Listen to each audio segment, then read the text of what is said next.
This is Walter Cronkite with the CBS Evening News. John Fitzgerald Kennedy was assassinated today in the 46th year of his life and his third year as President of the United States. These are the circumstances of the assassination. The President and Governor John Connally of Texas were shot while riding in the presidential limousine through the streets of Dallas. The President was shot once or twice through the head by a sniper firing from a 5th or 6th story window overlooking the motorcade route. They were rushed to a nearby hospital. The President died about half an hour later at 1 p.m. Dallas time. Governor Connally's condition is satisfactory. Both Mrs. Kennedy and Mrs. Connally were in the car. Neither was injured. Later in the afternoon, Dallas police arrested Lee H. Oswald, 24, a veteran of the leftist Fair Play for Cuba Committee, as a prime suspect. Oswald was dragged fighting and screaming from a Dallas movie theater. He also killed a Dallas police officer in that fight at the theater. Oswald went to Russia in 1959. He returned to this country only last year after failing in trying to get Soviet citizenship. Still pictures show the last dramatic moments of President Kennedy's life. This, the motorcade. This picture taken in the last minute before the shot was fired. You see in the back seat President Kennedy and Mrs. Kennedy. In the front seat, or in the jump seats of the special presidential motorcade car, Mrs. Connally and Governor Connally behind her. And this is a picture taken just a moment after the shooting. This is the car, and you see the Secret Service men riding in back of the car, looking over their shoulder to the right rear where the shot came from. This is a close-up of that same picture, and in this close-up you can see in this position here, barely you may see there the hands of the President apparently clutching Mrs. Kennedy. A moment later, she placed his bleeding head in her lap, and they drove rapidly to the hospital. This is a picture taken within an hour after the President's death aboard the jet airplane that brought now President Johnson back to Washington. Here he is taking the oath of office with Mrs. Johnson here and Mrs. Kennedy looking on. The judge giving the oath is Federal District Judge Sarah Hughes of Texas. At 3:39 this afternoon, Eastern Time, in that presidential jet parked at Dallas Airport, Lyndon Baines Johnson became the 36th President of the United States. The oath administered by Federal Judge Hughes, the first time it's ever been administered by a woman. Late this afternoon, the President's own plane brought his body, Mrs. Kennedy, and the new President back to Washington in company with now President Johnson. Charles Von Fremd reports. Before he leaves the airport. And now we can see what we believe to be a coffin containing the body of President Kennedy being moved from Air Force One onto a special enclosed ramp, a mobile ramp, which was drawn up to the back door. Yes, we can make out the casket now. A very solemn group of officials huddled down at the bottom of that ramp.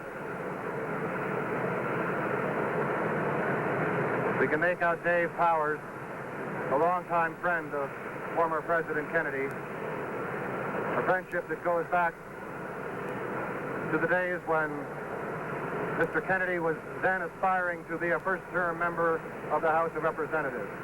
Now an honor guard slowly paces off the steps on the ground below the enclosed ramp, which contains the remains of John Fitzgerald Kennedy.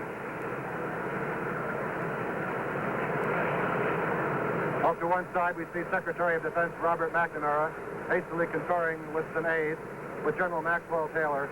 Now the ramp is being slowly lowered to the ground, containing the casket.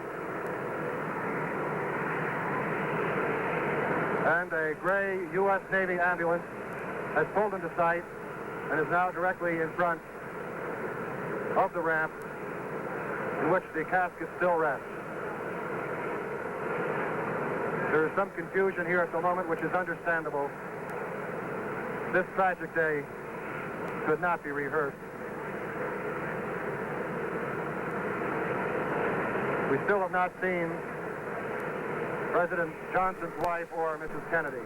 Perhaps they are.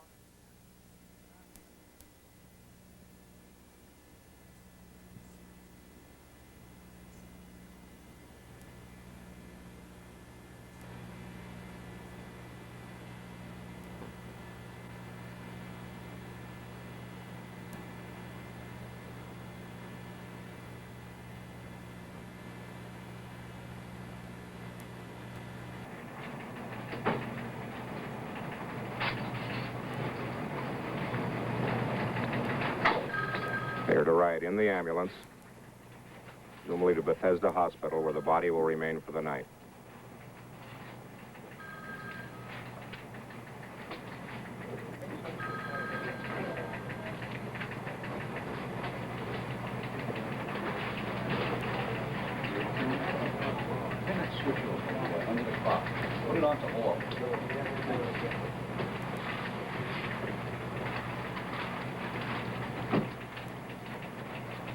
The one plane, Air Force One, carried the body, the new president, and the mourning wife. It's a Navy ambulance carrying the body and Mrs. Kennedy and Attorney General Robert Kennedy to Bethesda Hospital.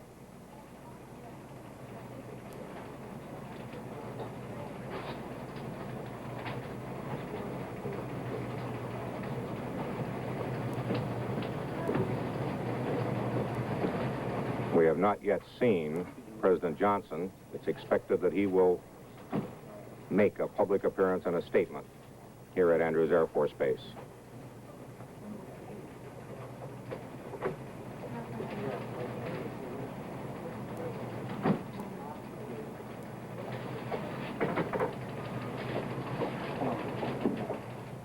Seems to be a guard of honor to welcome the new President of the United States.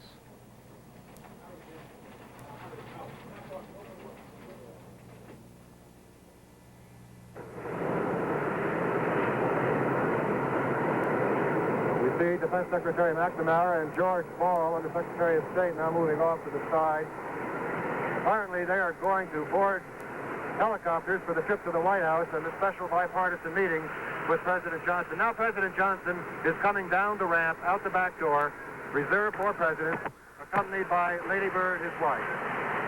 First, the new president is heading off to shake hands with the congressional delegation. Hale Boggs, Congressman Albert, Charlie Howlett, the Republican leader in the House, all members, there's Speaker McCormick, Carl Vinson, the chairman of the Powerful Armed Services Committee in the House, Senator Carson, Senator Aiken, and many others. George Reedy, for years the special assistant and advisor to then Senator Johnson, then Vice President Johnson, and now Senator Johnson standing by his side. Now the new senator starts to move towards the microphone. Change in hands in the ship of state, which took place a few hours earlier in Texas, now being dramatized here at Andrews Air Force Base as the new president addresses the microphone. Ladies and gentlemen, the President of the United States.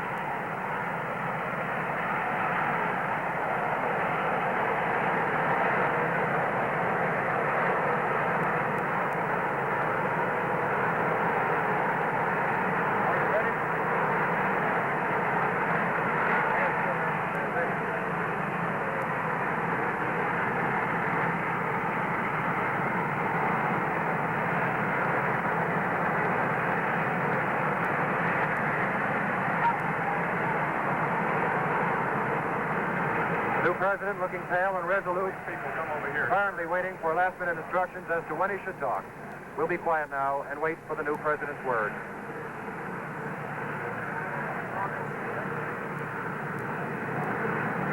This is a sad time for all people.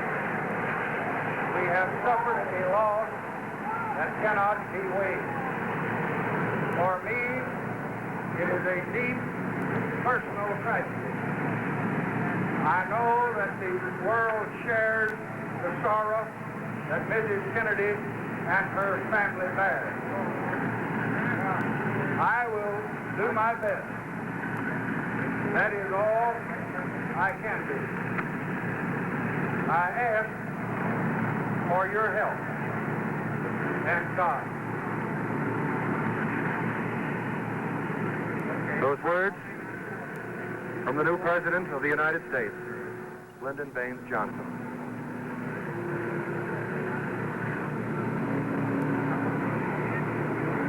Words felt by all Americans.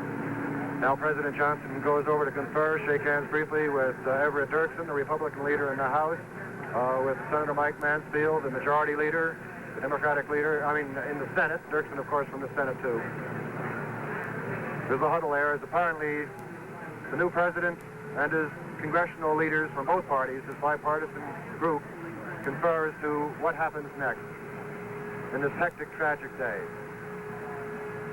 We were told before the arrival of President Johnson by Senator Dirksen and Senator Mansfield that a bipartisan meeting had been called by President Johnson at the White House between 7 and 7:30 this evening.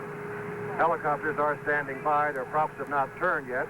We don't know whether the 10 or 12 mile trip into the District of Columbia and the White House will be made by auto or by helicopter, but the choppers are waiting in case they are required.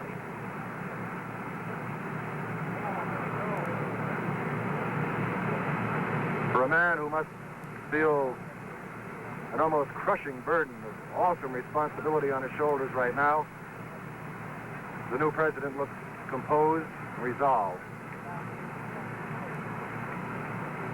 as he slowly makes his way through a crowd shaking hands, most of them legislative leaders, others personal friends.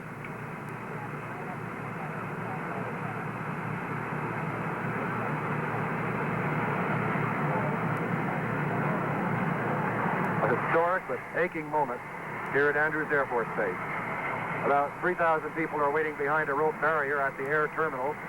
I would guess almost 100 reporters and photographers are clustered out behind a roped-off area here, just in front of Air Force One, the presidential plane. A bank of cameras lined up at one side to record the picture and words of the new president as he spoke briefly to us here. Cables crisscross the airport ramp. A scene of confusion, turmoil, concern, worry. Now the new president enters the same helicopter that our former president, John Kennedy, used so many times. President Johnson arrived at Washington just a short while ago, as you just saw by videotape. He is now in the saddened White House. George Herman is standing by there. George Herman? The word went out to the presidential White House guards here, to the Secret Service men. The president is in the White House. Only this time it was a different president, President Lyndon B. Johnson, led into the White House by the Secret Service men. This is symbolic of the new life Lyndon Johnson is going to lead. His every step guided by Secret Service men. His way pointed out for him, protocol, guarding, and making sure of every move that he makes. The president is in the White House. Across the street, crowds are watching the White House, hoping for a glimpse of their new president. There's a steady stream of people walking back and forth across the sidewalk. The police won't let them stop on this side of the street, but they walk back and forth, simply looking at the White House. And across the street, a large crowd has waited all afternoon. Now, the president is getting his first briefing as president, a briefing by Defense Secretary McNamara, by McGeorge Bundy, who was President Kennedy's national security advisor, a briefing on the world problems, the problems he faces from now on. The problems look different when you're a president. You may remember that President Kennedy said after he took office at his first news conference that although he'd campaigned on facing up to the grim realities of the world today, he was astonished when he actually sat in the president's chair and faced those grim realities himself. Now, Defense Secretary McNamara and McGeorge Bundy are briefing him in such terms as mega debts, White House and Pentagon shorthand for the millions of debts which are now in the hands of President Lyndon Johnson in case there should be a thermonuclear exchange. The words death of Earth are being exchanged once again in a briefing of the president. That dose in a thermonuclear exchange which might lethally contaminate the atmosphere and kill all persons on Earth. Now the responsibility of a new man, President Lyndon Johnson. Lyndon Johnson must not only face up to the problems all over the world, to Vietnam, to Berlin, to all the problems which other presidents have faced and which fortunately for him are now somewhat in a lull. There's no immediate crisis there. He must face up to a problem which will be new and particularly frustrating to him, to the man who for so long led the Senate, led it as majority leader when there was a Republican, General Eisenhower, in the White House. He will find now, as President Truman and President Kennedy found before him, that a senator turned president is no longer a member of the club. He may have the sympathy and the friendship of the men on Capitol Hill, but no longer will they always do what he says when he asks. He must face the frustrations of closing out this particularly difficult, long-term, slow-moving session of the United States Congress, and closing it out with an election year facing him. The remaining business of the Congress is now the business of President Johnson. Then he has the problem of forming a new government. Theoretically, at least, the government of President Kennedy would now offer its resignation. The members of the cabinet were members who were loyal to and owed their allegiance to President Kennedy rather than to the United States as a whole. The members of the diplomatic staff, our ambassadors overseas, now will probably offer their resignations at least as a matter of protocol. The members of the White House staff, the aides who helped President Kennedy do his work, carrying on the business of the government, now also will offer their resignations. And Lyndon Johnson must look them all over. He must not only, in other words, pick up the threads of the government, but he must check out each thread, test it, and see if it fits his hand. Each thread must be checked to see whether this is the kind of man in the cabinet, in the White House staff, anywhere in the government, whether this is the kind of man that Lyndon Johnson can work with and wants to work with. He must check all the persons he'll have to work with on the Congress. He must take a new look, in other words, at his political friends, at his political opponents, and also, as other presidents have learned in the past to their sorrow, he must even take a new look at his friends, because Lyndon Baines Johnson is now that totally new entity, the President of the United States. This is George Herman at the White House. Robert Pierpoint, our White House correspondent, was accompanying the presidential party through its tour of Texas, and here is his account of this tragic day in Dallas. The president's arrival here in Dallas was so warm and so friendly. Everything seemed to be going so well. He and Mrs. Kennedy had gotten off to a good start in Fort Worth this morning. The president had spoken to a crowd outside his hotel. He was in a very good mood and humor, and as we came into Dallas, we had, of course, expected that there might be some protest signs, some signs against the president, but the crowd generally was larger than we had expected and friendly and enthusiastic. Everything seemed to be going very well, and we went down the main street of Dallas. I think it's even called Main Street. Tremendous crowds along the sidewalk cheering and waving flags and shouting, and then as we turned the corner to go by a small park right on the edge of town, we heard 3 shots. We heard the explosions. We didn't know what they were, and suddenly the motorcade slowed a little, and then the president's car picked up speed very quickly and disappeared. And of course, I think all of us at that moment feared something, but we didn't even dare express it. So I would like now to switch to a description that I took notes from on Mrs. Connolly, the governor of Texas' wife, who was sitting in the same car with the president and with her husband and with Mrs. Kennedy at the moment that the shots were fired. The president's car was just going under an underpass, about to turn onto a freeway, and Mrs. Connolly says that she was discussing with the president what a warm welcome the Kennedys were receiving, which is one of the terribly ironic things about this whole tragedy. She says that she had just said to the president, "You can't say Dallas is not friendly to you today."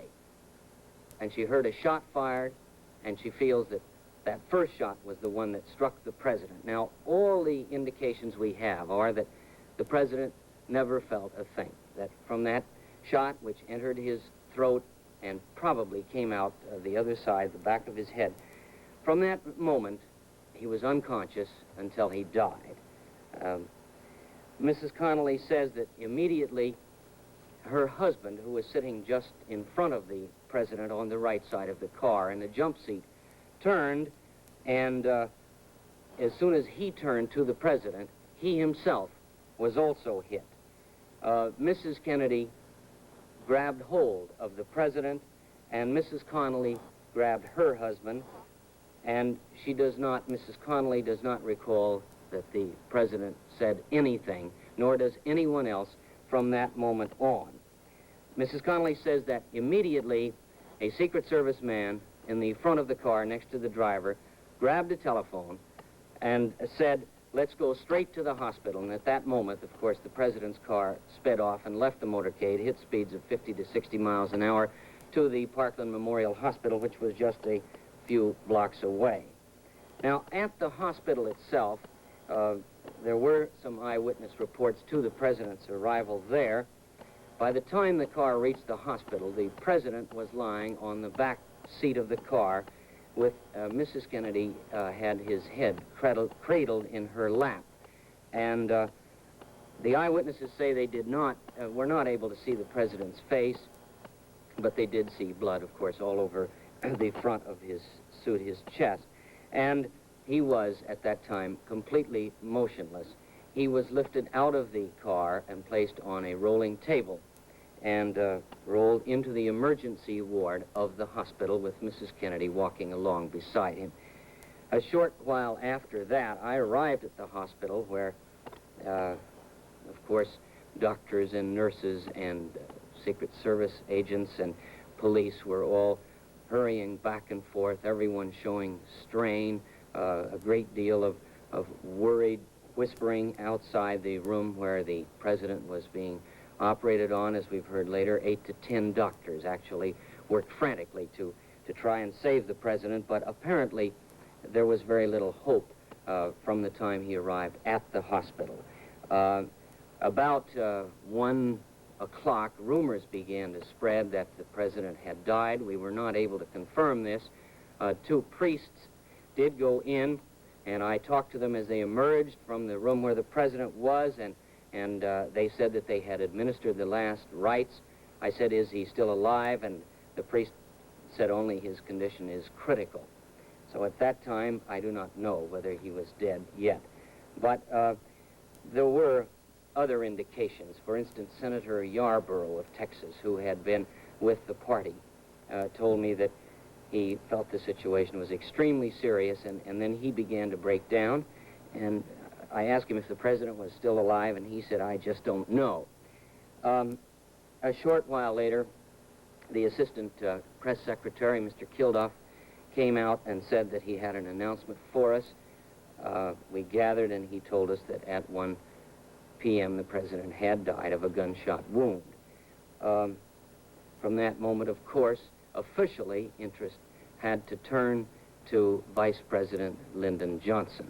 And a short time after that, Mr. and Mrs. Johnson, President and Mrs. Johnson, hurried out of the emergency ward of the hospital, surrounded by Secret Service men, were rushed into a car and off to the airport. About 15 minutes after that, a bronze casket was brought into the emergency ward of the hospital, and while we waited, a white ambulance drove up. I saw the president's secretary, that is the dead president, President Kennedy's secretary, Mrs. Evelyn Lincoln, standing out there by the white ambulance, and of course she looked like she was in a state of shock, as I think all of us were at that time. I saw Mrs. Kennedy's press secretary, Pamela Turner, face very drawn and pale as they waited for the casket to be brought out. At, I would estimate, about 1:40, the bronze casket was borne out.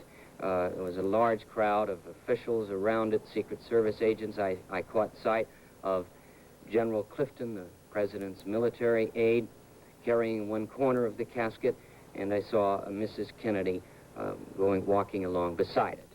And they rushed it out to the airport. It was put on Air Force One, the president's plane, where the swearing-in ceremonies were held for the vice president, who is now President Johnson, and they departed, the casket, Mrs. Kennedy, and the new president of the United States for Washington.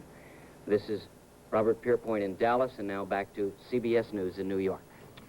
For a look at the beginning of President Kennedy's day in Texas, a day that began without even a hint of disaster. Here from Dallas is CBS News correspondent Dan Rather.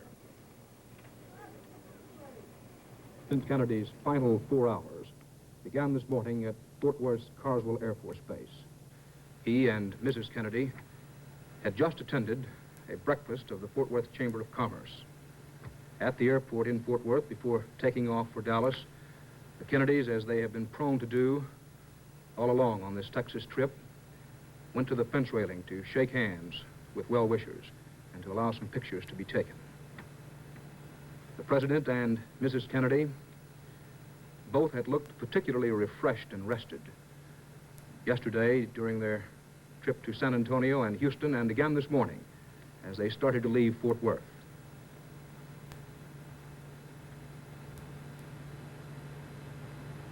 Democratic congressmen accompanying the president on his trip were right behind him and Mrs. Kennedy. And the two boarded Air Force One at Carswell Air Force Base for the 30-mile air trip from Fort Worth to Dallas.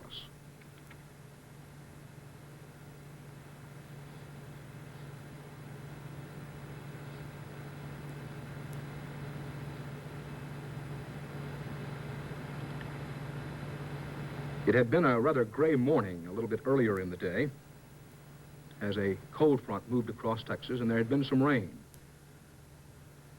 Laden skies and that little bit of rain were giving way to brilliant sunshine just about, an hour before the president's scheduled arrival time at Dallas's Love Field. This was the crowd at Love Field, a particularly large greeting crowd. It was described that way by Dallas police and Mayor Earl Cabell. It's ironic that the rain stopped before the president's arrival in Dallas.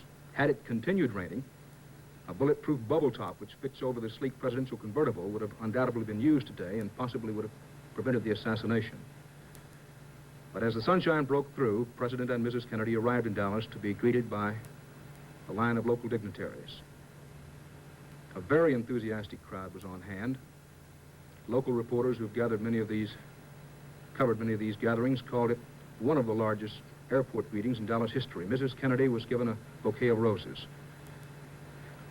Mrs. Kennedy seemed to enjoy shaking hands with the local populace a bit more today than she did yesterday in San Antonio and Houston, when there were times yesterday when Mrs. Kennedy appeared to be a little ill at ease. This morning she was all smiles and very warm in her greetings, as was the president. Of course, the president used to such occasions.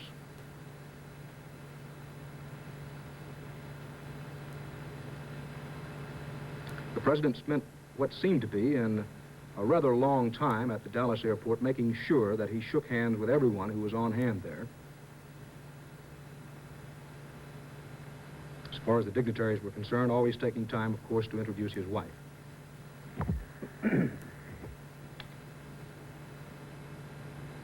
Because of the rather long time spent at the airport, the president was a bit late at getting started on his motorcade through downtown Dallas. They took time out at the airport to greet an elderly lady who said she had lived 69 years without shaking hands with the president. She got her chance today.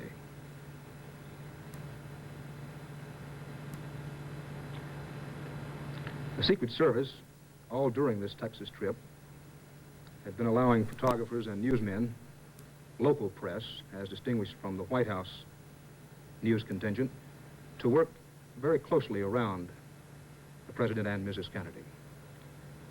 The presidential couple went again to the fence railing in Dallas to greet the well-wishers, departing from the course marked out for them by Secret Service people. But of course, President Kennedy had made something of a reputation as a man who liked to break away and shake hands with well-wishers and the crowds who gathered to see him.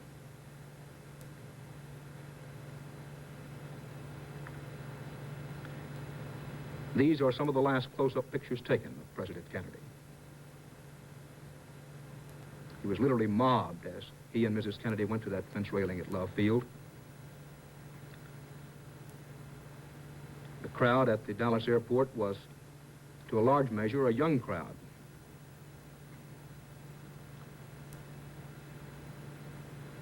The teenage group, which played such a prominent role in President Kennedy's 1960 campaign.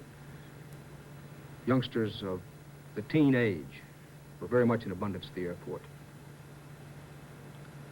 Mrs. Kennedy carried with her the entire time at the airport the roses that had been given to her. Then the presidential couple entered the open Lincoln convertible in which they rode with Governor and Mrs. John Connally. Of course, Governor Connally also was shot in the convertible.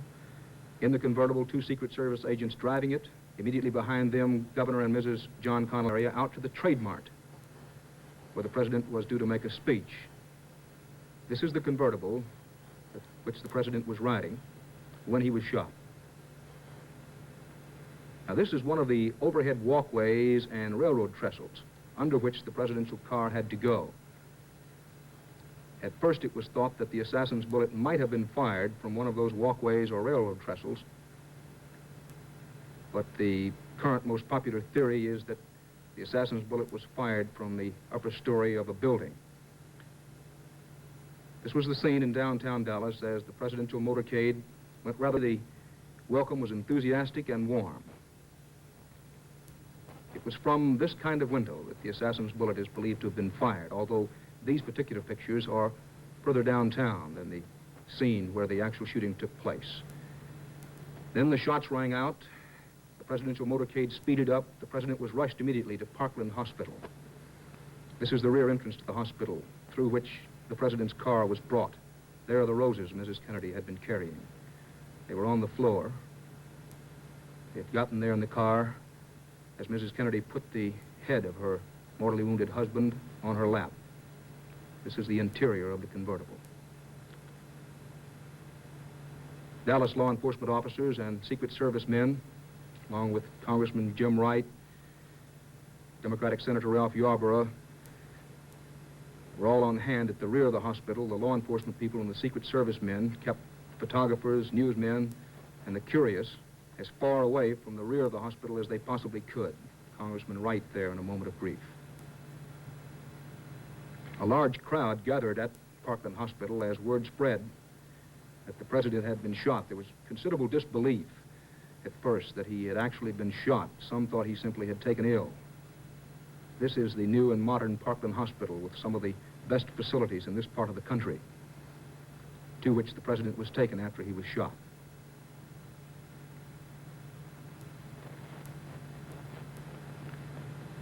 This is the ambulance that carried the president in, moving away. A tight security guard was placed around the automobile. There are some of the aides and one or two doctors, I believe, rushing into the hospital. Senator Ralph Yarborough, who was one of the last to see President Kennedy arrive, gave reporters some early details. These were long moments at Parkland Hospital as everyone waited for word on how is the president. Hospital sources gave this report of the arrival at the emergency entrance to the hospital, and I quote from the hospital: "The president was lying motionless in the car. Mrs. Kennedy was leaning over him, holding him. Governor Connolly was leaning back in the seat, holding his stomach. Both men were covered with blood. Inside the emergency room, witnesses said the First Lady, splattered with blood, entered without a word. Mrs. Kennedy reportedly held up very well inside. She was heard only to say, 'Jack, Jack, no, no.' Even regular hospital attendants were barred admittance to the emergency room, as a bevy of doctors. At the same time this scene was going on at Parkland Hospital, all around town, police, sheriff's deputies, and Secret Service men were following every possible lead, every possible clue in an effort to come up with some kind of lead to the assassin. Governor Yarborough, after checking inside in the emergency room, came out and told reporters that he simply didn't know whether the president was still alive or not.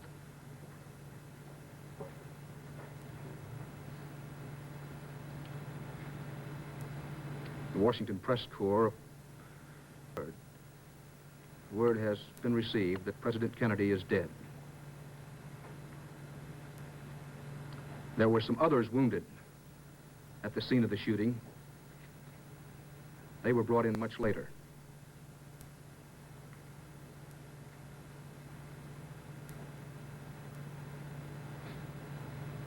Very shortly after it was announced that the president had died,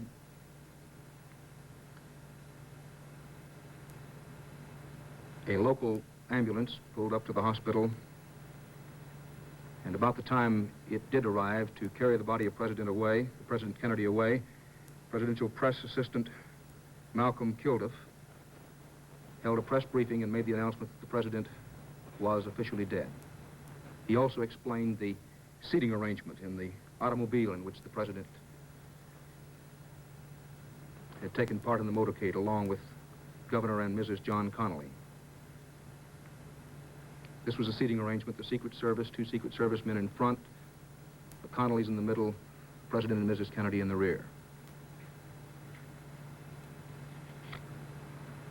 President Kennedy was sitting on the right-hand side as you looked onto that car from the top side.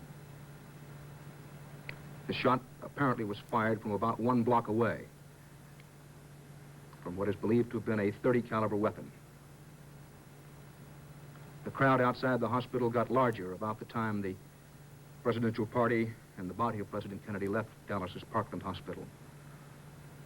Police continued to stand guard over the convertible which had brought the blood-splattered Mr. Kennedy and Mr. Connally to the hospital. The latest word on Governor Connally is that he is in serious but not critical condition.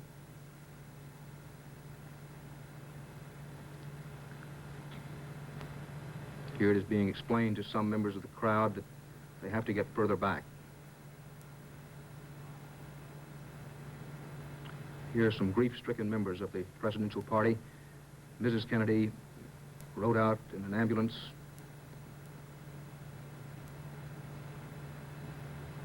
The curtains drawn. The body was taken immediately to Dallas's Love Field, where it was put aboard the presidential plane, Presidential One. Here is the Roman Catholic father who administered the last rites, Oscar Huber, Father Oscar Huber of Holy Trinity Church in Dallas, and one of the other fathers at Holy Trinity Church. They were the 2 Catholic priests who administered the last rites at about the time the body left.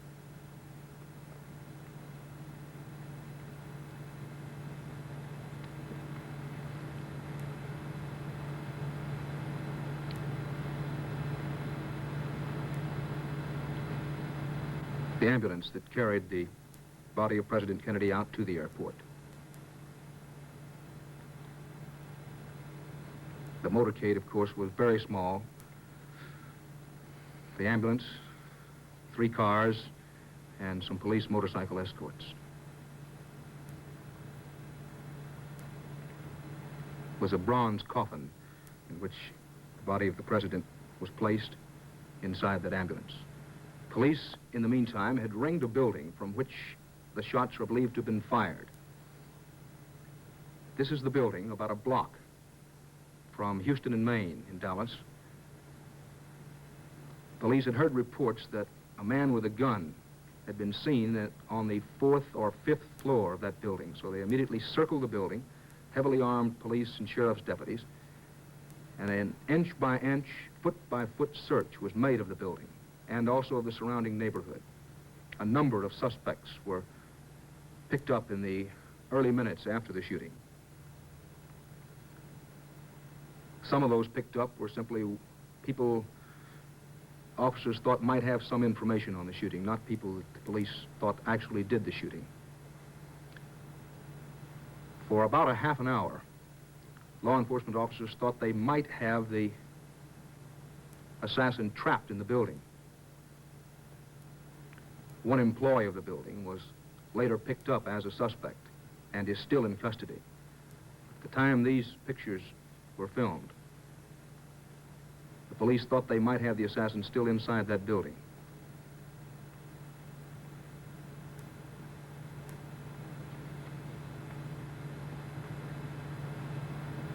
As mentioned earlier, not only the building, but a 3 or 4 block area was sealed off.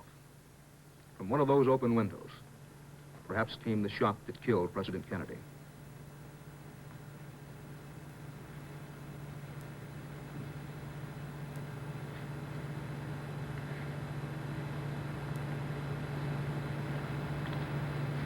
At least 6 and possibly as many as 12 arrests were made in the confusion and frantic searching that followed the shooting. This warehouse building is located a block from the Houston and Main intersection where the president was shot. That man said to have been an employee of the building from which the shot is believed to have come.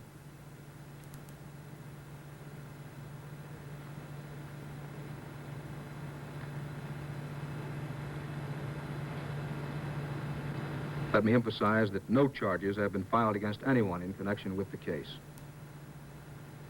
This is Judge Sarah T. Hughes, a woman, federal district judge. She is the woman who gave the oath of office to now President Lyndon Johnson after the shooting of President Kennedy. Judge Sarah T. Hughes here is going directly to the plane at Love Field where the presidential oath was administered to Lyndon Johnson. This is the plane carrying the body of President Kennedy from Dallas to Washington.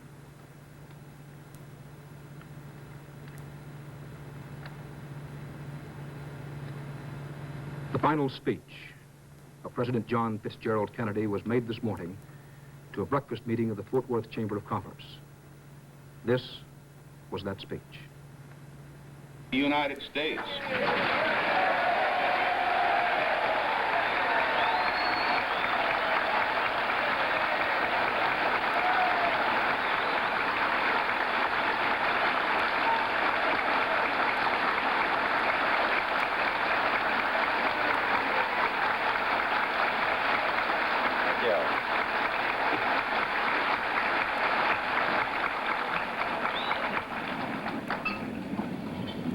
I know now why everyone in Texas, Fort Worth, is so thin, having gotten up and down about 9 times.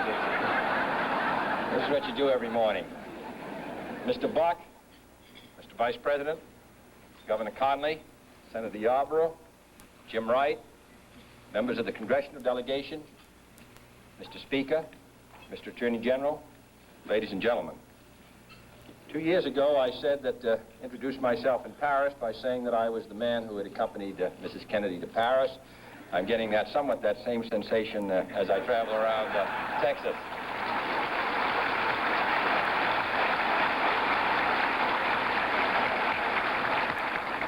Nobody wonders what Lyndon and I wear.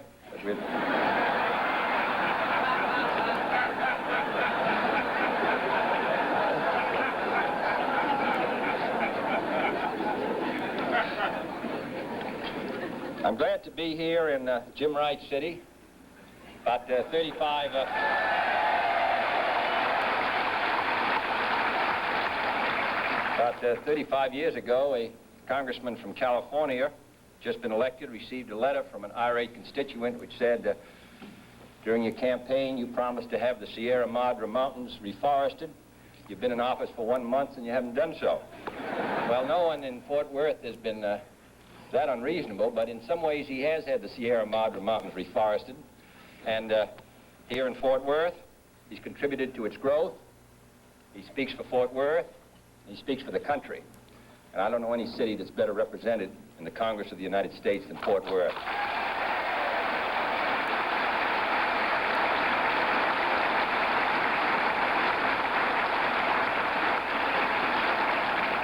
And if there are any Democrats here this morning, I'm sure you won't hold that against them.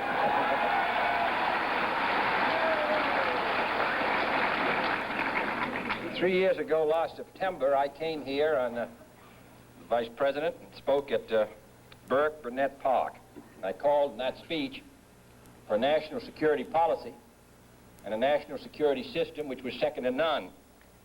A position which said not first but, if, when, and how, but first. That city responded to that call as it has through its history. And we have been putting that pledge into practice ever since.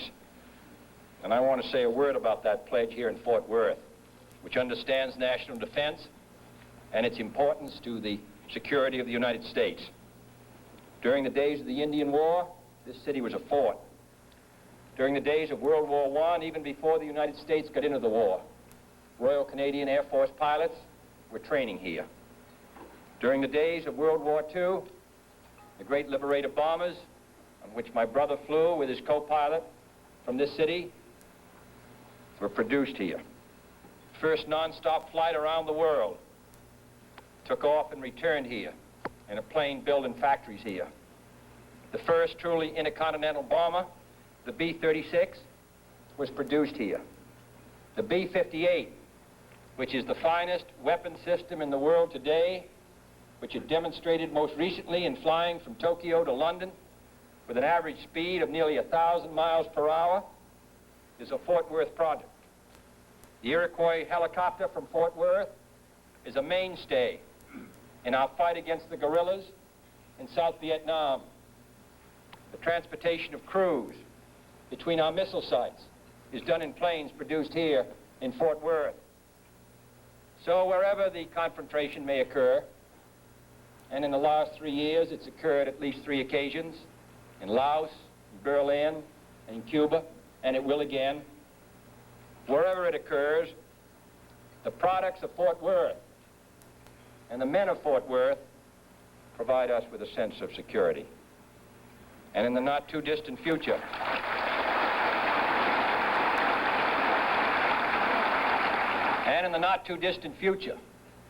a new Fort Worth product. And I'm glad that there was a table separating Mr. Hicks and myself, a new Fort Worth product.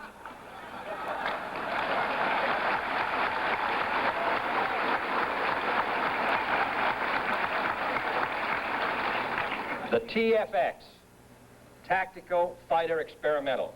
Nobody knows what those words mean, but that's what they mean. Tactical Fighter Experimental will serve the forces of freedom and will be the #1 airplane in the world today.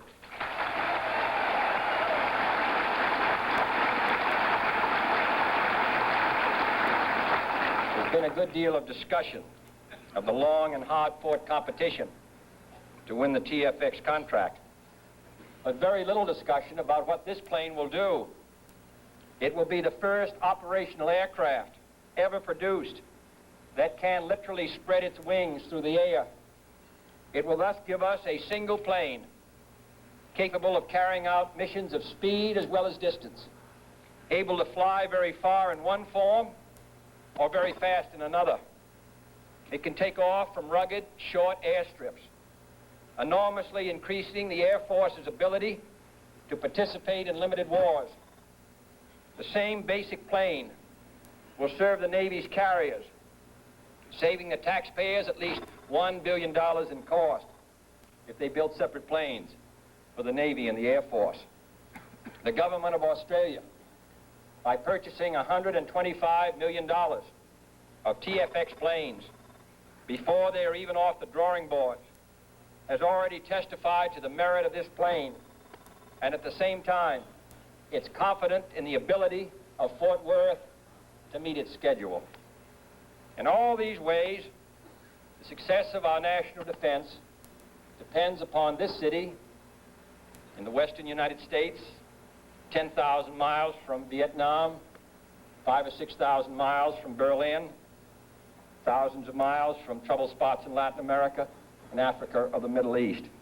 And yet Fort Worth and what it does and what it produces participates in all these great historic events. Texas as a whole and Fort Worth bear particular responsibility for this national defense effort.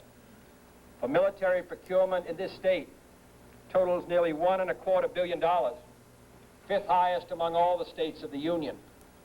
There are more military personnel on active duty in this state than any in the nation save one. And it's not Massachusetts. Any in the nation save one with a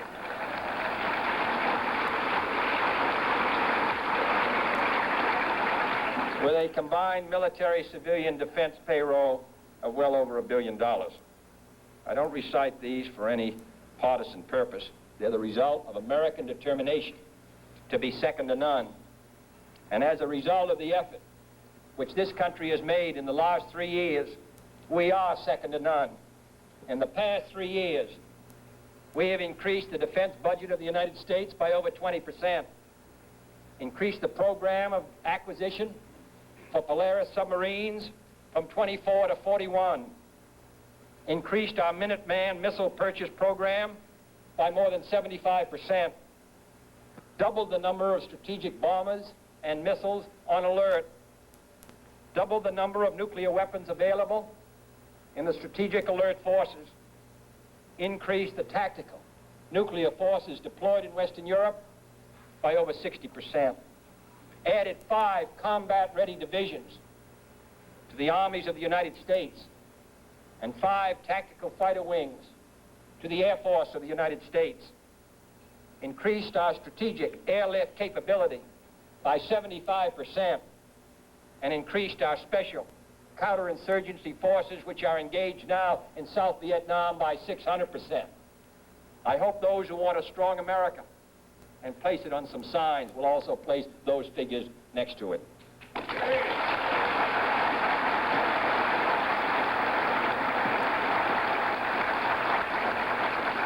This is not an easy effort. This requires sacrifice by the people of the United States. But this is a very dangerous and uncertain world. As I said earlier, on 3 occasions in the last 3 years, the United States has had a direct confrontation. No one can say when it will come again. No one expects that our life will be easy.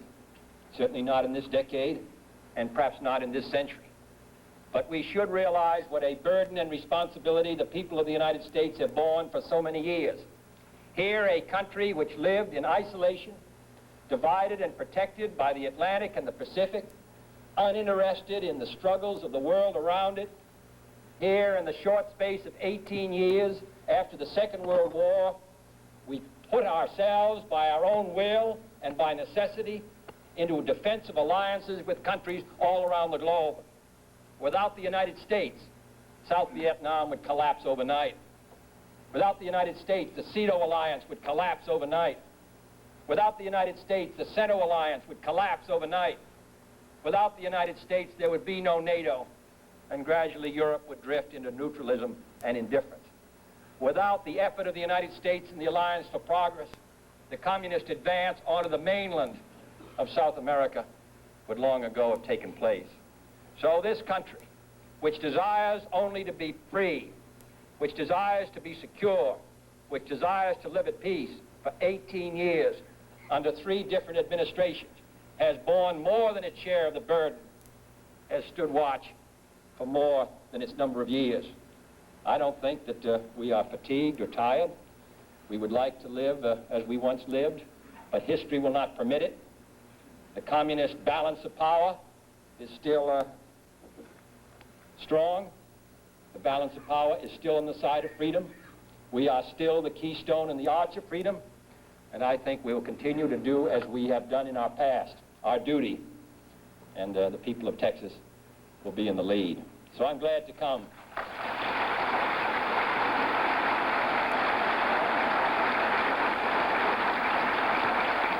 I'm glad to come to this state, which has played such a significant role in so many efforts in this century, and to say that here in Fort Worth, you people will be playing a major role in the maintenance of the security of the United States for the next 10 years. I'm confident, as I look to the future, that our chances for security, our chances for peace, are better than they've been in the past. And the reason is because we're stronger. And with that strength is a determination to not only maintain the peace, but also the vital interests of the United States. To that great cause, Texas and the United States are committed. Thank you.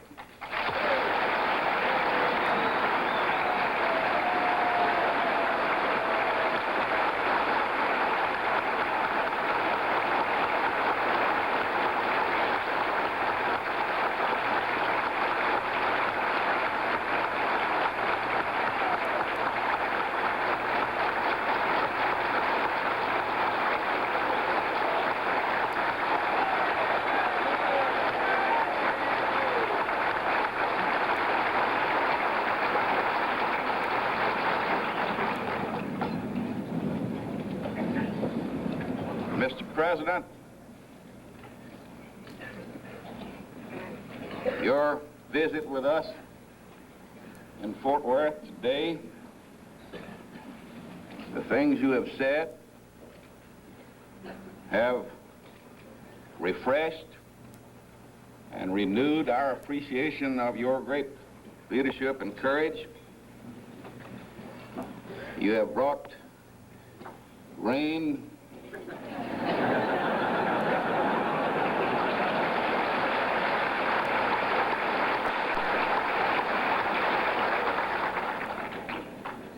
To moisten our pastures and our fields. You have brought sunshine in our hearts.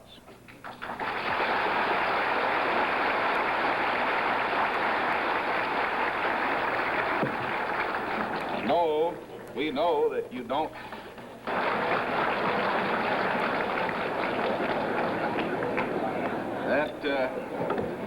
that Texas hat is presented to you by Washer Brothers, one of the oldest men's stores in Texas. And to protect you against local enemies in the manner that you are protecting this nation against our foreign enemies, and to keep the rattlesnakes on Vice President Johnson's ranch from striking you, we want to present this pair of boots.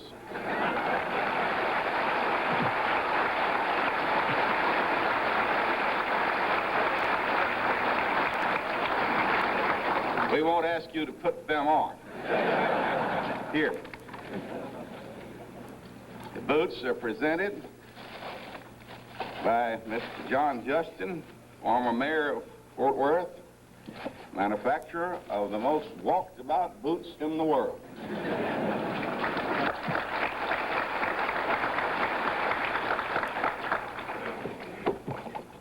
And Mrs. Kennedy, as you ride to the hounds or walk to the rattlesnakes, we want you to have protection too.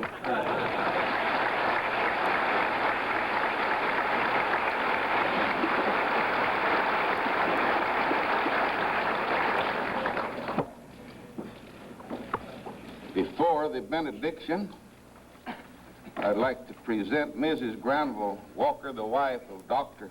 Granville Walker, who will pronounce the benediction. Mrs. Granville Walker.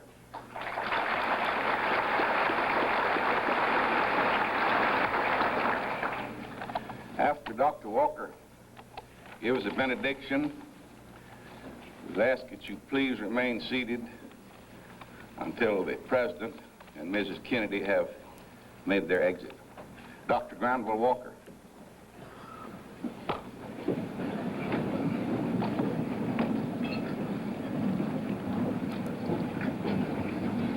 Let us be in the spirit of prayer. The Lord bless all nations with a desire for peace. The Lord bless our own beloved nation with rectitude and prosperity, and grant us to achieve justice for all within it. The Lord bless our President and all in places of responsibility with wisdom and with health equal to their tasks. And now the Lord bless you and keep you. The Lord lift up his countenance upon you and be gracious unto you. The Lord cause his face to shine upon you and give you peace both now and forever. Amen.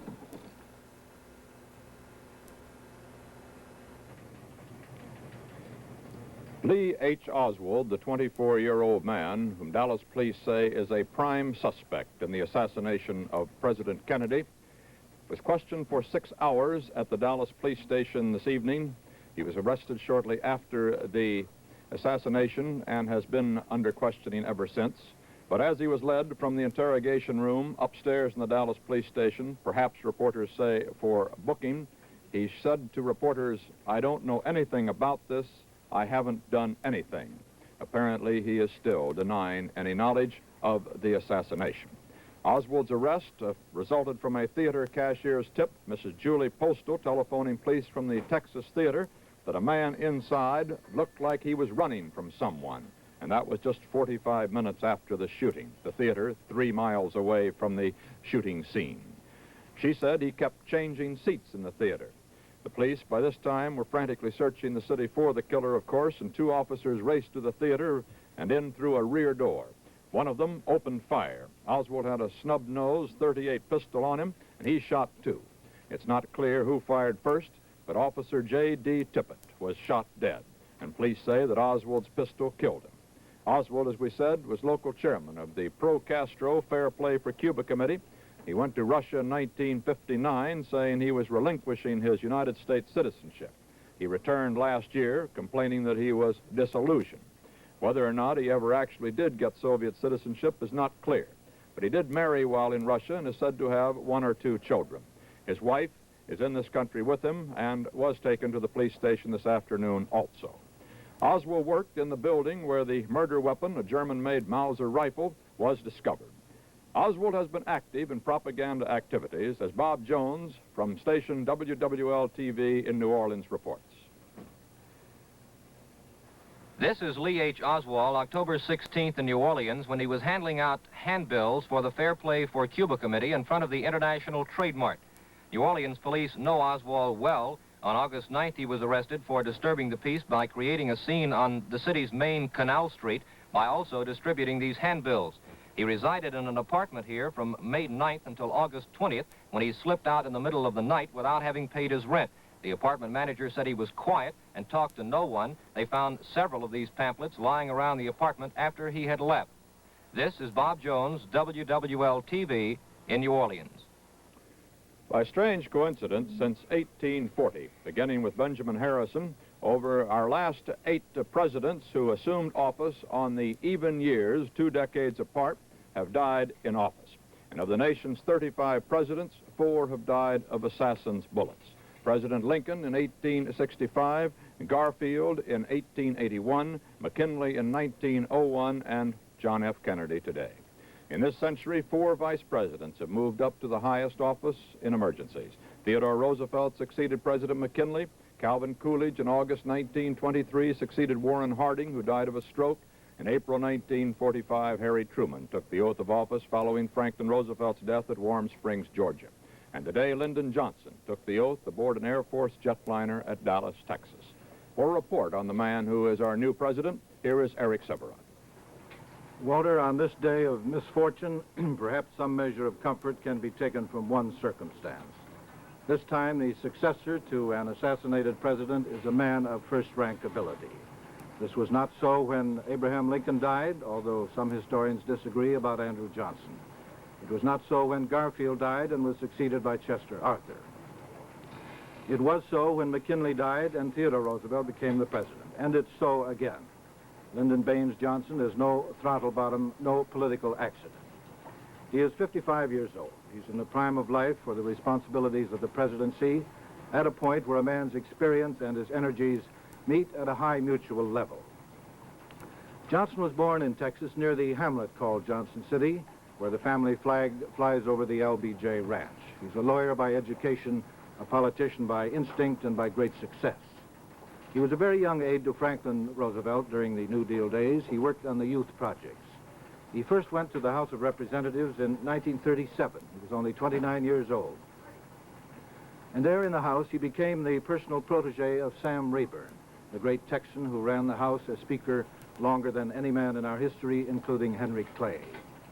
Johnson went to the Senate in 1949, winning in Texas by a tiny majority of just 87 votes. And he became, without much doubt, the most effective majority leader in the whole story of the Senate. His energy there was prodigious. He lived in a whirl of activity. He put most senators in his personal debt by one kind of service or another. His fame became great in Washington itself. During the years of Republican rule under President Eisenhower, his power then as Senate leader was greater by far than it has been since in the vice presidency. Johnson was called a liberal by instinct and intellect, a conservative by geography. His political alliances in Texas were with the more conservative Texans who have managed that state for a good many years. But in most national matters, he was regarded as progressive, including on the matter of civil rights. Again, this was in the pattern and the image of his patron, Sam Rayburn. He is a fairly wealthy man. His family holdings, some in the name of his wife, Lady Bird, include television stations as well as the ranch. In 1955, when Johnson was making a visit to the Virginia farm of Mr. George McGee, another Texan, now ambassador to Germany, Mr. Johnson felt ill. He thought it was acute indigestion. Senator Clinton Anderson of New Mexico was present, and he said at once, "You're having a heart attack." Johnson was taken to a hospital where he slowly recovered. For some time after that, his strength was diminished. He told reporters once, on Monday mornings, I'm full of fire. By Wednesday night, I'm all tired out. But all this changed. His full strength came back, and in recent years, he has demonstrated his old energies in a daily whirl of activities, including a great many trips around this country and abroad. He is now personally acquainted with virtually all the world leaders that President Kennedy was acquainted with, including Mr. Khrushchev. His grasp of domestic politics is very great, at the general and intellectual level, and at the practical working level of the total human machinery that makes our rather cumbrous system work. His fierce fight against Mr. Kennedy for the Democratic nomination in 1960 seems only yesterday. But his great prestige in Washington at that time was not matched by his prestige in the country at large. So it was a tremendous struggle right down to the final hours of the convention. Mr. Kennedy chose Johnson to be his running mate, partly because he had to have strength in the southern states. Johnson was the one man who could conciliate the southern conservatives, and this he did. In fact, there were many later on who said that Mr. Kennedy owed his election to Mr. Johnson. In any case, Johnson became the president's lieutenant in full fidelity, not only in his public actions, but in his private talk. But he began to fade from the national consciousness as vice president, as most vice presidents under an energetic president are bound to do. When the president, President Kennedy, died today, both he and the vice president were engaged behind the scenes in trying to settle the feud within the Texas Democratic Party between the Johnson-Connally forces and the liberal forces led by Senator Ralph Yarborough. And now all that, which does seem so petty in retrospect, all that doesn't matter very much. Mr. Johnson is the president. Texas is his personal political base in its totality. Well, when the sorrow of today begins to fade and when the president has been laid to rest, the machinery of the national government will take up again, and again Americans will think ahead, not only as to what lines of policy and action the new president will follow, but also after a while to the election of next year. Mr. Johnson will be nominated at the Democratic Convention next August if he wishes it, and I think most observers tonight would predict that he will wish it. All estimations as to the outcome of the election itself a year from this November, of course, are right now without meaning. That election, like the course of this great country itself, lies with fate and with the continuing nature of the times and of the world itself. Now, Walter. Dallas, Texas, a name and a place that bore the romance of the great oil state and its almost legendary wealth. In an instant, in the flash of an assassin's bullet, has been saddled with an unwanted memory. The mayor of Dallas is Earl Cabell. He is with Eddie Barker in our KRLD TV studios in Dallas right now. Walter, I think that most Dallasites feel at this hour, as I do, still in a state of shock. But as the grim reality takes hold that in our town, the President of the United States could be gunned down by a fiend, I shudder and feel sick in the pit of my stomach. And Dallas feels that way, too. For as you know, Dallas is not that kind of town. To Easterners who come here, they often say, well, this is sort of a little New York. It's known as the town in the Southwest with the culture. It's had a lot of problems with its extreme elements, but this is something today that certainly has this town shot. Mayor Earl Cabell, who was in that presidential parade today and was only a car's length away when the president was shot. Mayor? Eddie, what you say about Dallas is true. Dallas has been proud, and it has been known as a friendly, as a gracious city. And that is what has added so much to the shock of what happened today. Along 12 or 14 miles of the route of the caravan, the parade, it was so obvious, the friendliness, the warmth, that was just coming from all of those people. Never in all of my life, and I've lived in Dallas all of my life, I've ridden in dozens of parades, but never have I seen such multitudes, such thousands on the street. And never have I seen such enthusiasm, such warmth that expressed themselves and that was so spontaneous as the cars passed. And then almost at the end of that route, for those shots to ring out, and with the realization as to what was going on, even before we realized what had actually happened, Eddie, the shock of it is just unbelievable. And it hadn't been 2 minutes prior to that we had been talking to Congressman Roberts of McKinney. This tremendous ovation that had greeted the president. And then, of course, the rest is history.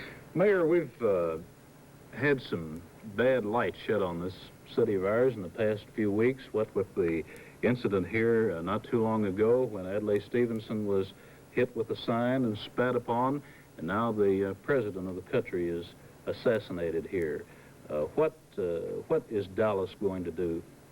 Well, I cannot ascribe that to being the feeling of the true Dallas citizen or the preponderance of Dallas citizens.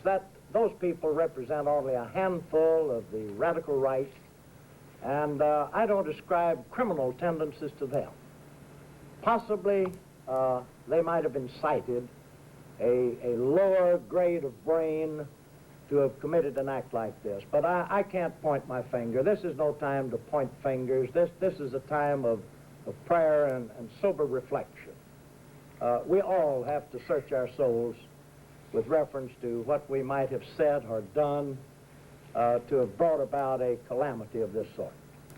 Mayor, I would think that the feeling is that in the broad moral sense at least, that all of us share in what has happened here today, but this city, as you say, is not a city where things like this are done. The minority, it's a loud one, and today, this tragic thing that happens really once in a lifetime. This is a guilt that doesn't belong to a few. This is a guilt of the nation. We're all responsible for this. For the reaction of some Dallasites, here is CBS newsman Nelson Benton. This is the corner of Elm and Eckerd Street in Dallas, Texas, late afternoon. And these are average citizens of Dallas, Texas. Could we ask your reaction to the president's death today? Well, we were just horrified when we heard that we couldn't believe that he had been shot. I heard we were working, and someone came in and told us that the president had been shot, and we just didn't believe him. That we didn't think that anything like that could happen. Is this your wife? Yes, it is. May I ask you, what was your reaction? I just couldn't believe it. I had only seen him just moments before, alive, and then... You watched the parade? Yes, I did. It was horrible. How do you think the city of Dallas feels about it? I think they think it's horrible. Thank you very much. Everyone I've talked to is just, they just can't believe anything like this could have happened here. We didn't believe it at first. They came down there at the bank and telling us, and we just didn't believe it because we just walked down just a few minutes before it happened. You were at work at the time? Yes, I was at work at the time, so I couldn't believe it. What was the reaction among the people at the bank? Well, none of us could believe it until we got phone calls from our friends and relatives and everything, hearing it on the radio and then telling us, and then we came to realize that it had happened. We just couldn't believe it. Thank you very much. Could I talk to you a moment, ma'am? What is your reaction to the tragic events that occurred here today? I can't believe it. I just can't believe it. Where were you when you heard about it? I was at work. Had you seen the parade? No, we hadn't gone down. How did you hear about it? One of a department head from another department came in and said that President Kennedy was dead, and none of us, we just couldn't believe it. Well, when I heard the news, I was so stunned, and it just shocked, and I'm still nervous. We lost a great man. In Havana, the Havana radio is reporting the assassination of the president without comment. The announcers appear to be reading a straight copy from the press service wires. They do report that the prime suspect, Lee Oswald, was chairman of the Fair Play for Cuba Committee, but they're making no comment on that fact. In Washington, the death of the president seemed as if someone had pulled the keystone out of the firm arch of government. For reaction from the nation's capital, here is Roger Mudd. In the past 97 years, Washington has been shocked by the assassination of 3 presidents. But today, in this era of instantaneous communication, the news of John Kennedy's death struck so suddenly here it felled this city as if she had been hit in the solar plexus. On the Senate floor, a young Republican from Kansas whispered blankly, "I feel sick at my stomach." The only word Albert Gore of Tennessee could utter was horrible. Hubert Humphrey issued a public statement, but then later told his office staff, "I can't contain myself. I feel the loss of a part of my own life." Aside from President Johnson, probably no elected official in Washington was more deeply affected than the Speaker of the House, John McCormick of Massachusetts. Speaker McCormick, the 72-year-old Democrat from South Boston, tonight stands directly behind Lyndon Johnson in succession to the presidency. The tragic death of President Kennedy is a great loss, not only to our country, but to the entire world. President Kennedy was giving to our country and to the free world visionary, sterling, and courageous leadership so necessary during this trying period of the world's history. The bullet of the assassin has taken from our midst one of the great Americans of all time. The world, in addition to our country, the people of our country will mourn not only the passing of this great man, but the dastardly manner in which his death took place.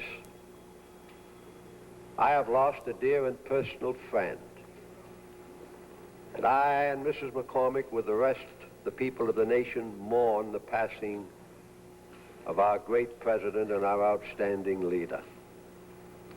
I know that all Americans join with me and Mrs. McCormick in extending to Mrs. Kennedy and the other loved ones of the family of our late president our deepest sympathy in their bereavement. While he has left us, he takes his place in history. And I know that if he could speak to us from the great beyond, that he would say to you and I, all Americans, whether we occupy official life or not, carry on and see that your children and your children's children live under the same form of government that we have today. So from the sacrifices, the leadership, the dedicated service of President Kennedy, let us renew our confidence in the future of our country. Let us renew our love of our country, and let us go forth determined to follow the spirit of President Kennedy with faith and with confidence, meeting all challenges and all obstacles that might occur, and to lead us through the leadership, the spirit of President Kennedy and the leadership of President Johnson to a world of peace. The first report of the shooting of the president reached Capitol Hill this afternoon shortly before 2 o'clock. The House was not in session, but the Senate was, considering routine business. Presiding was the president's younger brother, Senator Edward Kennedy, one of half a dozen freshman Democrats who take turns in the presiding officer's chair. The call for a quorum had been issued, and the roll was being read when Richard Riddell, a Senate employee who serves as press liaison, spotted the first bulletin from Dallas on the news ticker in the lobby behind the Senate chamber. I immediately went into the Senate chamber in front of the desk of Majority Leader Senator Mike Mansfield, raised my voice so that he and the senators at the surrounding desk could hear, and said, "Senators, the president has been shot." It, of course, was like a shock wave, a jolt. I crossed the aisle to the Republican side, where Senator Dirksen was seated, and in the same manner told Senator Dirksen and the Republican senators who were at adjacent desks, with, of course, the same shocked reaction and stunned expression on their faces. I then happened to recall that a few moments before, the president's brother, Senator Edward Kennedy of Massachusetts, was presiding over the Senate. I turned and he was still occupying the chair.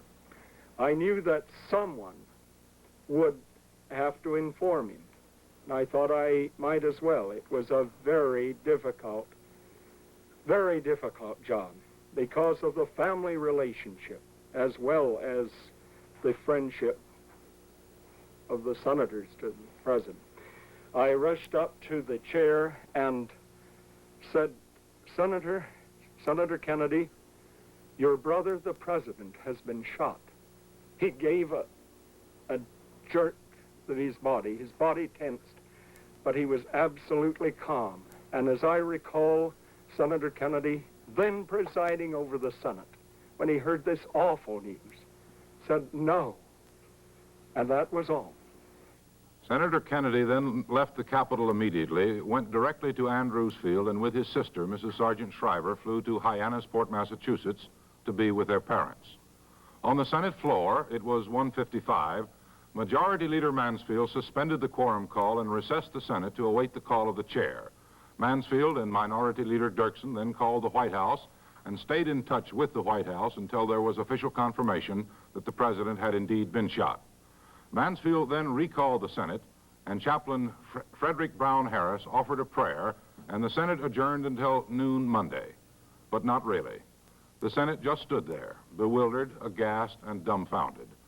Around those news tickers in the lobby stood some of the most powerful senators in Washington, listening as Richard Russell of Georgia read aloud to them each word from Dallas as it was laid down by the teletype.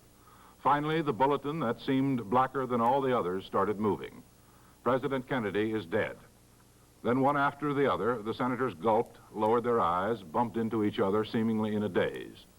The first expressions of grief came from Republican leader Dirksen of Illinois. There are some things that are simply incredible and leave one absolutely speechless. This is one of them.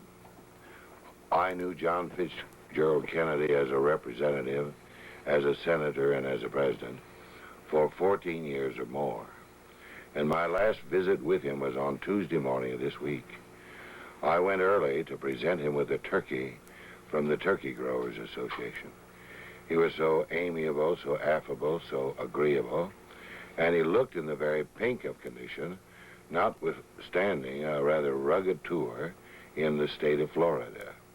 The thing that stuck in my mind most when suddenly he shouted to a lot of school children and to those managing this live turkey, "Don't take the turkey away until the children have had a chance to come up and see it."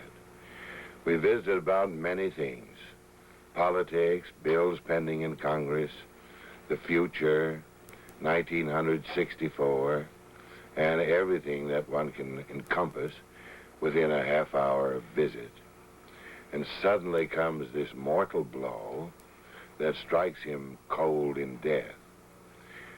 I say it's an incredible thing. And my heart goes out to the family. And frankly, I'm a little bewildered by this turn of events, as I know the nation and the whole wide world will be.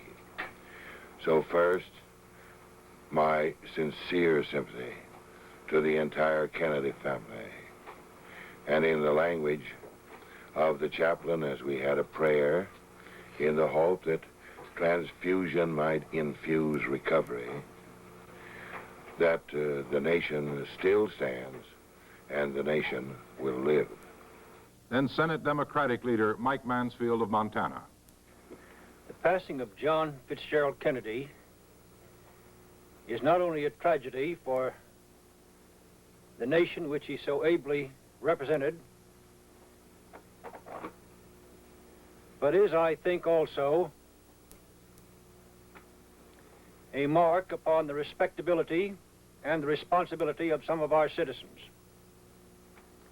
This good, this decent, this kindly man, this harassed man who had so much on his shoulders and received from some people so little in the way of support in return, this man has now gone to his reward. And I will miss him as a personal friend.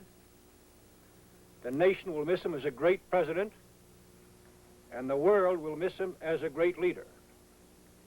One of the fondest memories I can recall is the cooperation and the support which the distinguished senator from Illinois, Mr. Dirksen, the minority leader of the Senate, gave to the President of the United States, a Democrat, time and time again when the interests of the nation were at stake.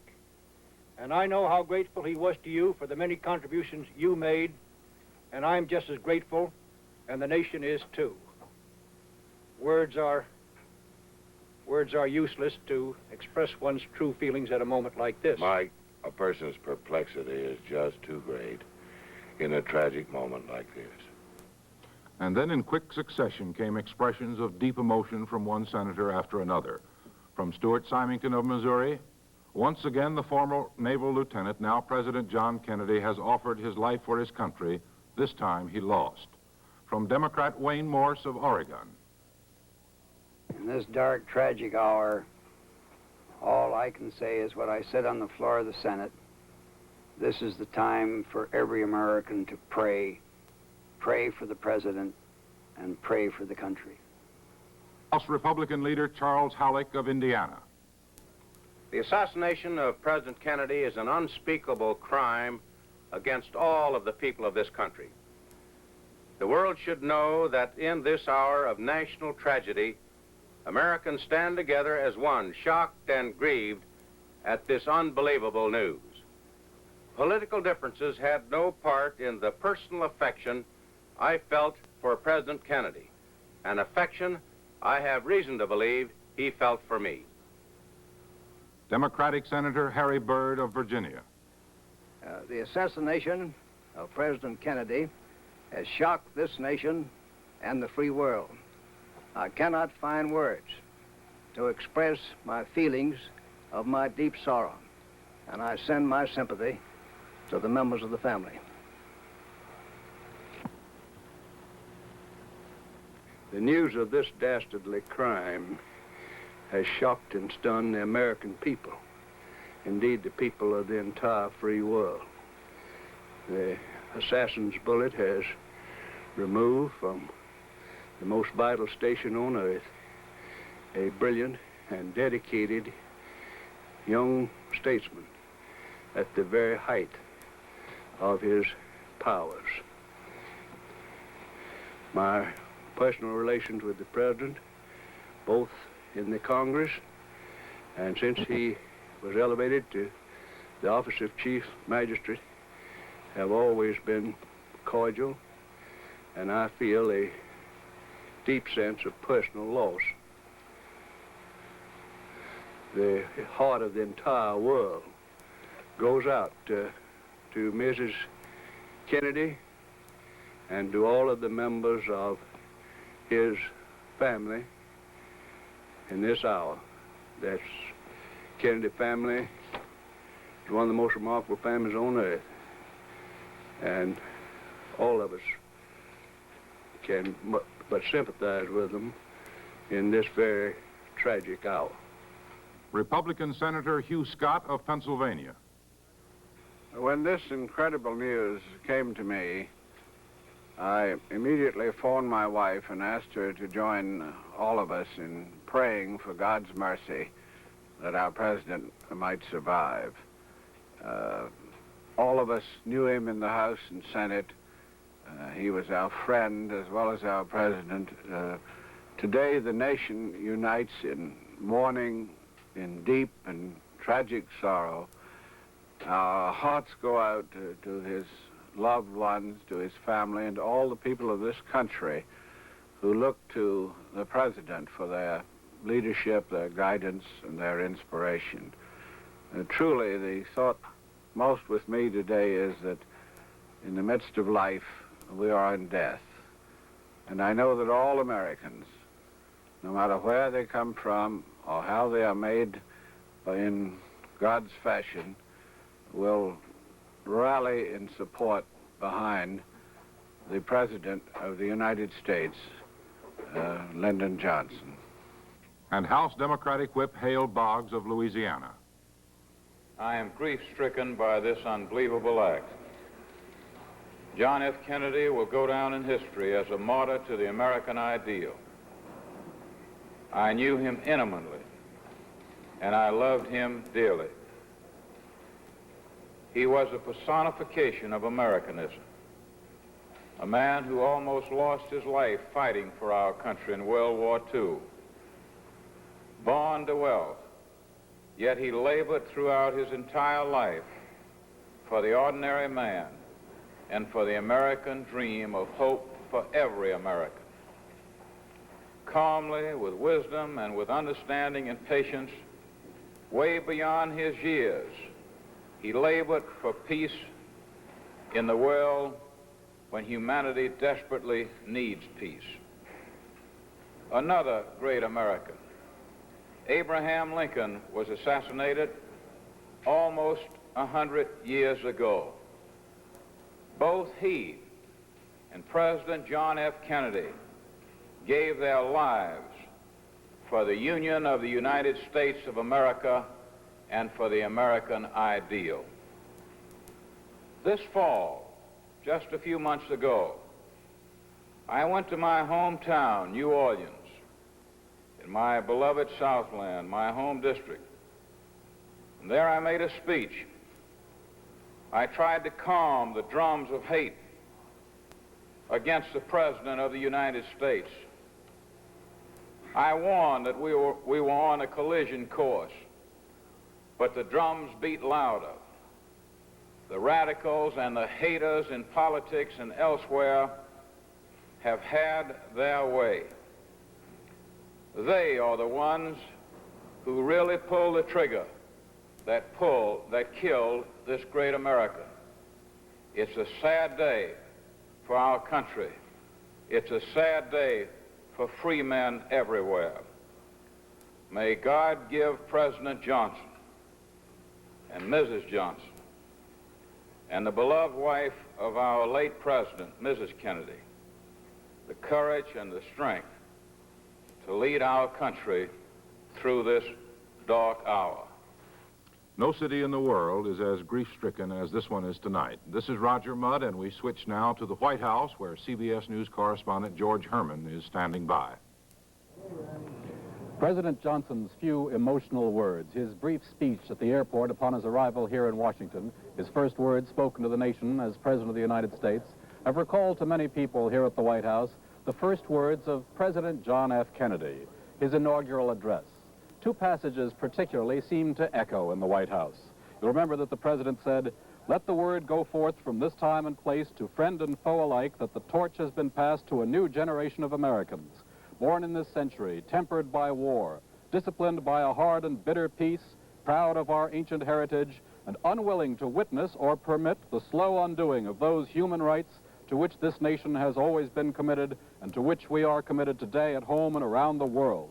Let every nation know," said President Kennedy, "whether it wishes us well or ill, that we shall pay any price, bear any burden, meet any hardship, support any friend, oppose any foe, to assure the survival and the success of liberty." And you'll recall that he closed with these ringing words, "In the long history of the world, only a few generations have been granted the role of defending freedom in its hour of maximum danger.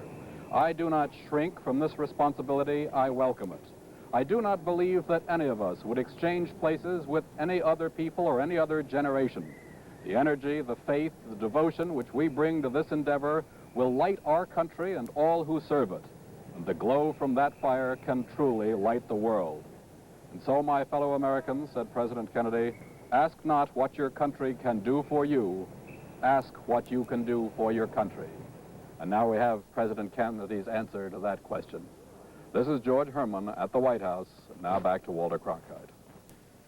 A man who hoped to win his party's nomination to oppose President Kennedy in next November's election, New York's Governor Nelson Rockefeller, received word of the president's death in New York.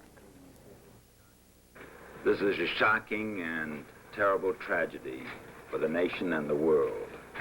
Mrs. Rockefeller and I join with all New Yorkers and every American in extending heartfelt sympathy to Mrs. Kennedy and the President's family. May God grant strength and guidance to Lyndon Johnson as he assumes his grave responsibilities Under these tragic circumstances, the prayers of all of us will be with him. I have proclaimed for the state of New York a 30-day period of mourning, and I have directed that all state offices shall be closed on the day of the President's funeral. Senator Barry Goldwater was on his way to a political dinner in Muncie, Indiana, when news of President Kennedy's assassination reached him. The scene was Chicago's O'Hare Airport. In Chicago, of course, Senator Goldwater expressed shock and grief to passerbys, but otherwise had no comment there. President Eisenhower, who for 8 years carried the burdens of the presidency and suffered a heart attack during his first term of office in 1955, had this reaction in New York today. Mrs. Eisenhower and I share the grief that Mrs. Kennedy must now feel. And we send to her our prayerful thoughts and sympathetic sentiments in this hour. General, how would you counsel the American people at this time? In the face of such a terrible thing, I'm sure the entire citizenry of the nation will join as one man in expressing not only their grief, but their indignation at this act, and will stand faithfully behind the government. The power of the presidency of the United States is felt in one way or another in every nation on earth. From Washington, Marvin Kalb reports on how the nations are feeling the death of the president. Walter, the diplomatic colony here in Washington was as shocked as any other group of people here in the nation's capital when they heard about the president's assassination. Perhaps it was best expressed today to WTOP-TV by French Ambassador Hervé Alphonse. The tragic death of President Kennedy has deeply moved the French people, since ever and forever the friend of the American people. President Kennedy has displayed a great fondness for my country, especially during this trip in Paris in 1961. And I must add that he was also my personal friend, who had always shown to me profound affection and understanding. And as General de Gaulle said, he died like a soldier. We shall not forget his example nor his memory. They used to say at the State Department that John F. Kennedy was his own Secretary of State, listening with due respect to Dean Rusk's advice, but rarely relying upon it. This relationship between White House and the State Department is now expected to change. Until President Johnson acquires the self-confidence necessary for his new responsibility and the knowledge of his new worldwide power, he will have to depend to an enormous extent upon Dean Rusk, his Secretary of State, to run this nation's foreign policy. That means that there will be no change in American foreign policy, no change in its commitments abroad, no change even in nuance. Only the personality of the office of the president has changed. Someone might say that this is really the glory of America, that in a moment of national tragedy, there is an orderly transition of political power, not internal political chaos. Secretary Rusk is now on his way back to Washington, expected to arrive here shortly after midnight.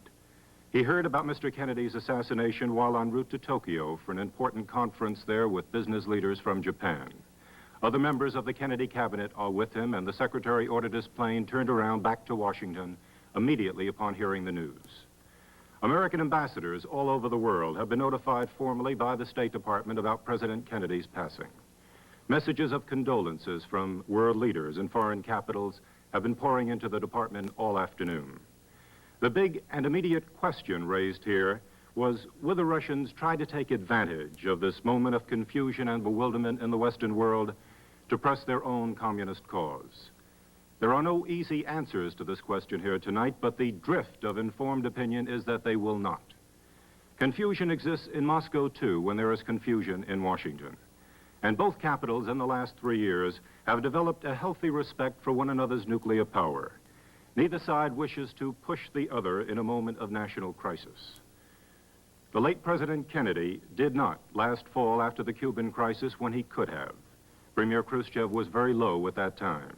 And now Premier Khrushchev is not expected to push the new President of the United States at this moment of American national tragedy and crisis. Instead, both sides are expected to sit tight, take it easy, not rock the boat.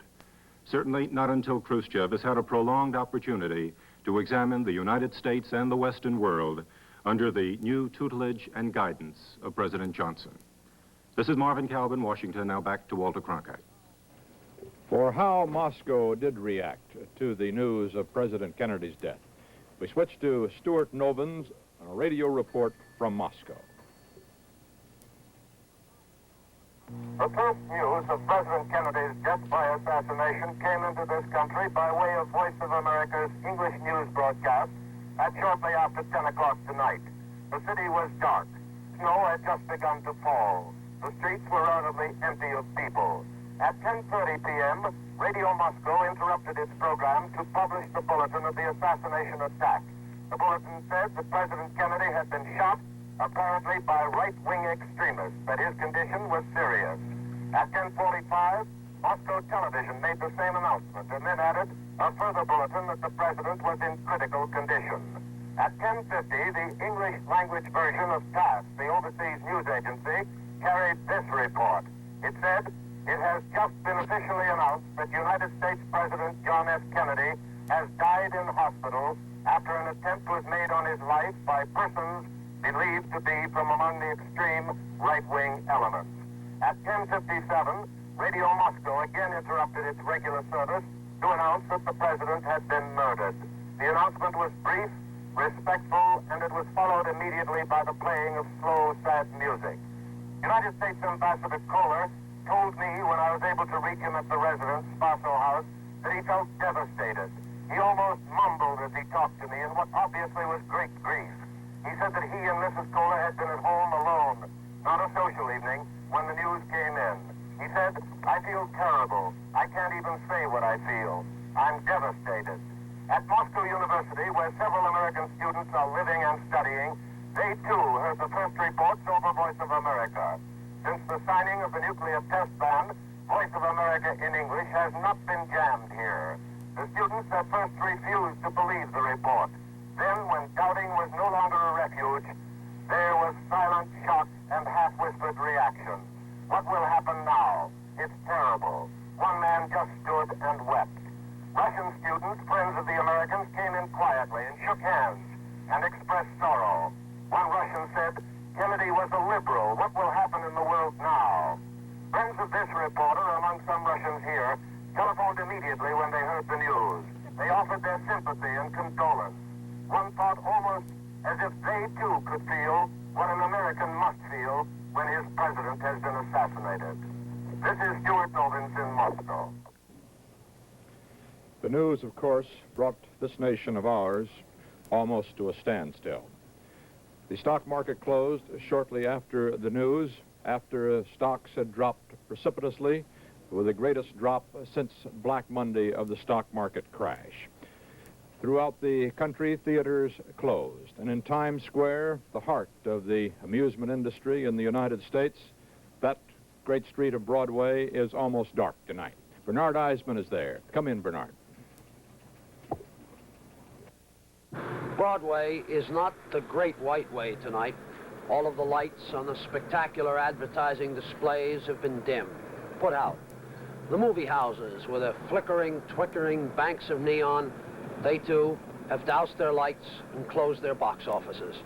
In the streets off Broadway, the score of legitimate theaters with plays on the boards, those that are successful and those are not, they too are closed. Even the little Frankfurter stands here and there are closing down.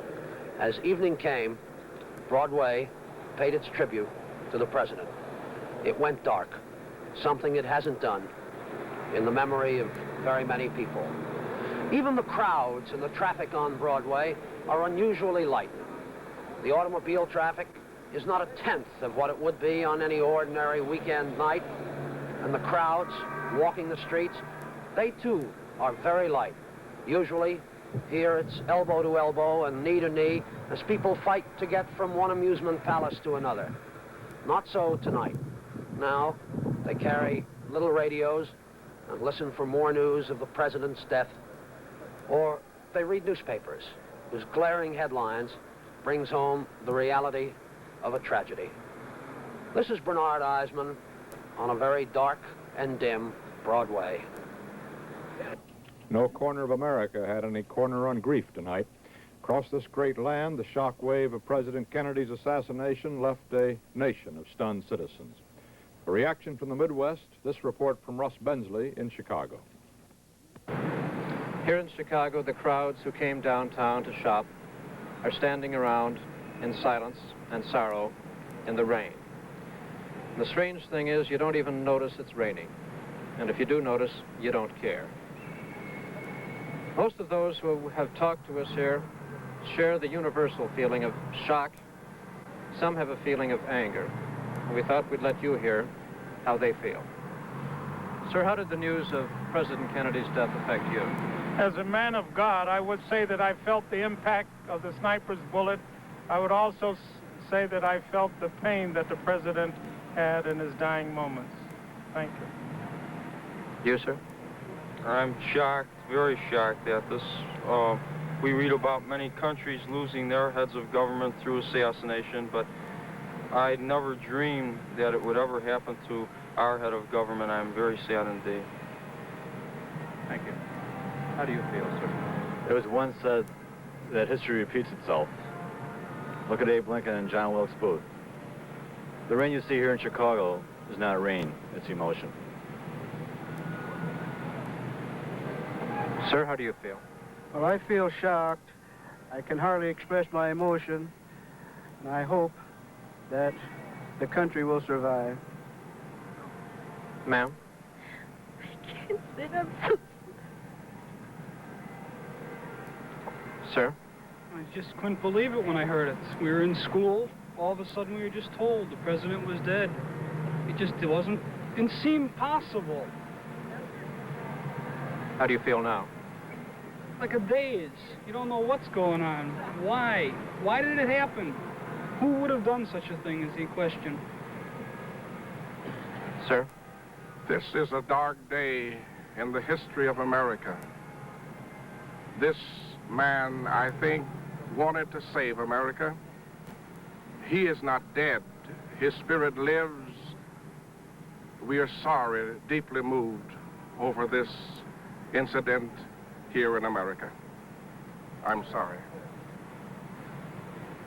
I just can't believe it. I feel like...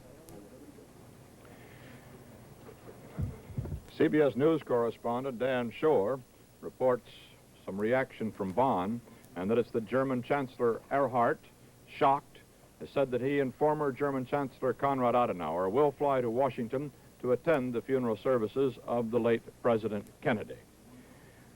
Let's go now back to Washington, to the White House, and to George Herman. The White House of the United States is empty. President Lyndon Johnson is working in the office he occupied across the street, the Executive Office Building, the office of the Vice President of the United States. Mrs. Kennedy is not coming back to the White House at all. Her children left the White House at 5:30 this afternoon, presumably to join Mrs. Kennedy, who is going into seclusion.